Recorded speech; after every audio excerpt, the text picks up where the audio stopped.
এইভাবে যদি আমরা সর্ষে ইলিশটা রান্না করি পুরো অনুষ্ঠান বাড়ির মতো লাগবে বন্ধুরা।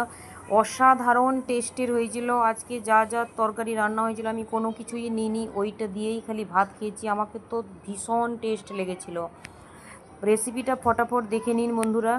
প্রথমে ইলিশ মাছটাকে সুন্দর করে ধুয়ে পরিষ্কার করে লবণ হলুদ মাখিয়ে নিচ্ছি। এই যে হাত দিয়ে সুন্দর করে লবণ হলুদটা মাখিয়ে নিচ্ছি এইভাবে, দেখুন উপর নিচ করে করে, যাতে লবণ হলুদ সম্পূর্ণ ঢুকে যায় মাছের মধ্যে। এবার আমার কড়াইয়ের মধ্যে সরিষা তেল দিয়েছি। পুরো রান্নাটা আমি সরিষা তেল দিয়েই করব। সরিষা তেল দিয়ে ইলিশ মাছ রান্না করলে 3 গুণ স্বাদ বেড়ে যায়।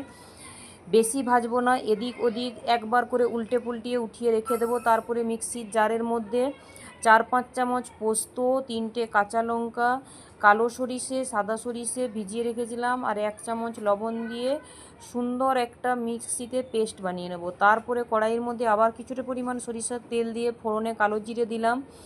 কালো জিরে ফোড়নটা কিছুক্ষণ ভেজে যাওয়ার পরে এই যে মিক্সিতে পেস্ট করে রেখেছিলাম যে মশলাটা, ওটাকে অ্যাড করলাম তেলের মধ্যে।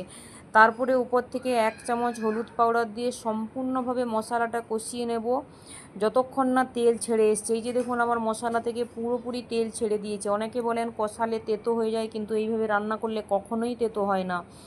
তারপরে মাছটা ওর মধ্যে ঢেলে দিচ্ছি ওই ঝোলটার মধ্যে। এবার কিছুক্ষণ 10 মিনিট মতো রান্না করব ওইটাকে ঢাকা দিয়ে। এই যে দেখুন সম্পূর্ণ আমার মাছটা দেওয়া হয়ে গেল। এবার উপর থেকে 2টো কাঁচা লঙ্কার মুখগুলোকে কেটে দিয়ে দিয়েছি। এবার একটা থালা চাপা দিয়ে দিচ্ছি। এবার গ্যাসটাকে একটু কম করে দিলাম। এই যে দেখুন, তারপরে মাঝখান থেকে একবার প্লেটটা খুলে হালকা হাতে খুন্তি দিয়ে একবার উপর নিচ করে নাড়িয়ে দিয়েছি, যাতে মাছটা না ভেঙে যায়। হালকাভাবে খুন্তি মারতে হবে। এবার এই যে দেখুন আমার সম্পূর্ণ রান্না রেডি হয়ে গেছে। উপর থেকে কাঁচা সরিষার তেল ছড়িয়ে রেখে দিলাম। অসম্ভব টেস্টি।